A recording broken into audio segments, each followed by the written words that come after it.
Almost every people on Earth remembers a great flood. Waters rising, lands drowned.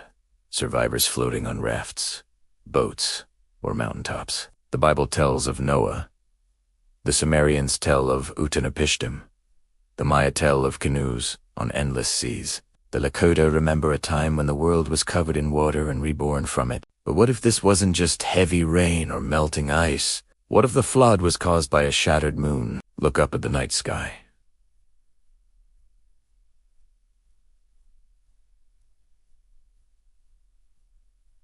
The moon holds our tides in its hand. Its pull keeps oceans breathing, rising and falling. If something were to break the moon, even a piece of it, the balance would shatter. Imagine a massive impact, a comet or rogue asteroid smashing into the moon. Chunks of rock rain down on Earth, dragging pieces of lunar ice and dust. The oceans would surge in chaos, waves hundreds of feet high, tearing across continents. To those who survived, it would look like the gods tipped the sea over the world. There are old stories that hint at this. Some tribes in North America tell of a time before the moon, when people lived under a different sky. Aztec myths speak of suns and moons destroyed and remade in cycles. In ancient Greece, Aristotle preserved whispers of Arcadians, who lived before there was a moon in the sky. What if the flood myths and the moonless time myths are two halves of the same memory, a world remade by the moon as shattering? Science doesn't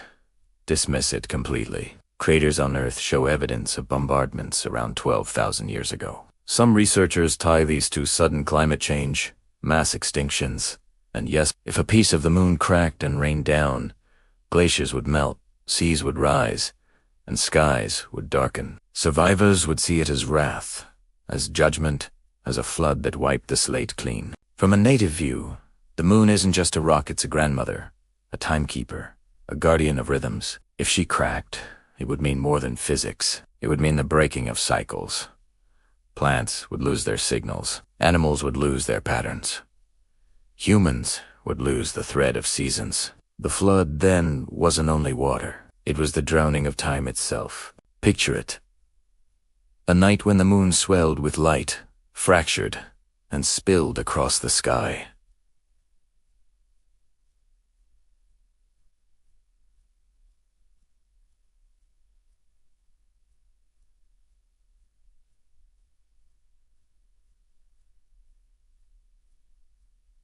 Fire rained, oceans ebit, people fled to hills, clinging to trees, praying. When dawn came, whole nations were gone, their villages buried beneath mud and salt. The survivors told the story, but how do you explain the moon breaking?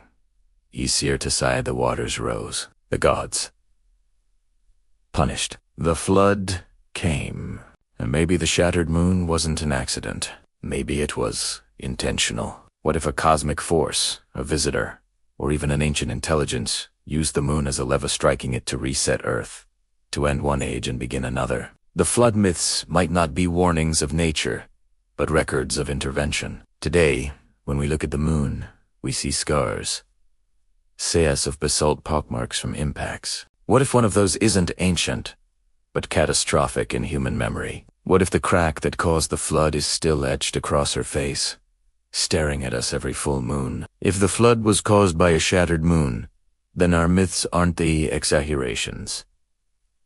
They're eyewitness accounts of the sky itself breaking, and the real fear isn't the past, it's the possibility that it could happen again. Because the moon is still out there, holding our tides, our balance, our breath, and one day, another blow might fall.